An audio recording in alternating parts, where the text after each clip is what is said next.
2013 সালের ফেব্রুয়ারি মাস, লাখ লাখ মানুষ রাজধানীর শাহবাগে স্বাধীনতা বিরোধীদের বিচারের দাবিতে।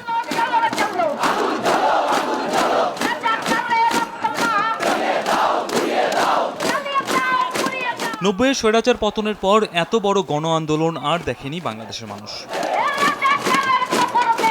নেতৃত্বে নতুন প্রজন্ম আন্দোলনের রসদ ছিল মত প্রকাশের শক্তি আর হাতিয়ার তথ্য প্রযুক্তির সবচেয়ে বড় বিষয় ইন্টারনেট। আর তাই কণ্ঠরোধের শুরুটাও হয় তরুণদেরকে দিয়েই। নতুন প্রজন্মের মুক্ত চিন্তার প্রসারকে থমকে দিতে একে একে খুন করা হয় অভিজিৎ, অনন্ত, নিলয় সহ 5 তরুণ ব্লগারকে। অভিযোগের তীর মৌলবাদীদের দিকে।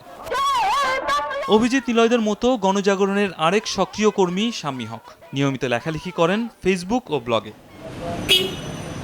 এসব ঘটনার কারণে তিনিও দিন পার করছেন প্রাণনাশের আশঙ্কায়। সম্প্রতি অপরিচিত 2 যুবক এক সন্ধ্যায় দীর্ঘক্ষণ অনুসরণ করে তার গতিবিধি। এরকম এক অনিশ্চয়তার মধ্যে শেষমেশ নিরাপত্তার জন্য থানায় জিডি করতে বাধ্য হয়েছেন তিনি। আগেও একরকম ঘরবন্দি ছিলাম, ভয় লাগতো, কিন্তু এটা ভাবতে পারতাম না যে আমি কোথাও যেতে পারবো না, ইয়ে করতে পারবো না।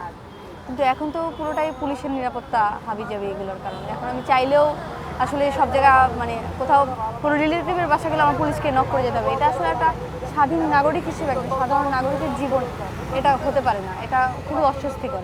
আর মুক্তমনাদের উপর এসব হামলা ও হুমকির প্রভাবটা সরাসরি পড়ছে তরুণ প্রজন্মের চিন্তাধারার উপর। লিখতে গেলে আসলে অনেক সময় মনে হয় যে হ্যাঁ, আশঙ্কা কাজ করে যে আমার ক্ষেত্রেও এরকম হবে কি না। কোনো একটা শব্দ চয়ন করি তখন আমার মাথায় একটা চিন্তা চলে আসে যে আসলে কি এই শব্দটা কারো উপর কোনো প্রভাব ফেলবে। এই চিন্তাটা থেকে অনেক সময় দেখা যায় যে আমি যেটা প্রকাশ করতে চাই সেটা আমি প্রকাশ করতে পারি না।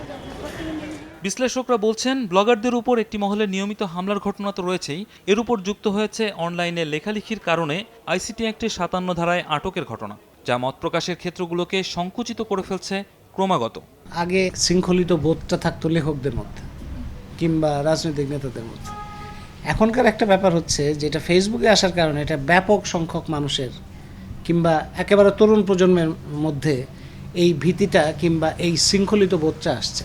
একটা সমাজ যদি এরকম আতঙ্কের মধ্যে থাকে তাহলে সেই সমাজে তো সৃজনশীলতা, গণতান্ত্রিক আবহাওয়া, ভাবধারা কিছুই হওয়া সম্ভব না। সাম্প্রতিক সময়ে ব্লগার হত্যা, হত্যার হুমকি এবং সেই সাথে আইসিটি অ্যাক্টের 57 ধারা, সব মিলিয়ে বাংলাদেশে মুক্ত চিন্তা চর্চাকারীদের জন্য এক উভয় সংকটময় পরিস্থিতি। এর ফলে ইন্টারনেটের অগ্রগতির মধ্য দিয়ে নতুন প্রজন্মের মধ্যে স্বাধীন চিন্তার যেই চারণভূমি তৈরি হচ্ছিল তা বাধাগ্রস্ত হচ্ছে অনেকখানি। পর্যবেক্ষকরা বলছেন, এই পরিস্থিতি চলমান থাকলে তা বাংলাদেশের চলমান যেই অগ্রগতির ধারা তাকে বাধাগ্রস্ত করতে পারে অনেকভাবেই। রামিম হাসান, সময় সংবাদ, ঢাকা।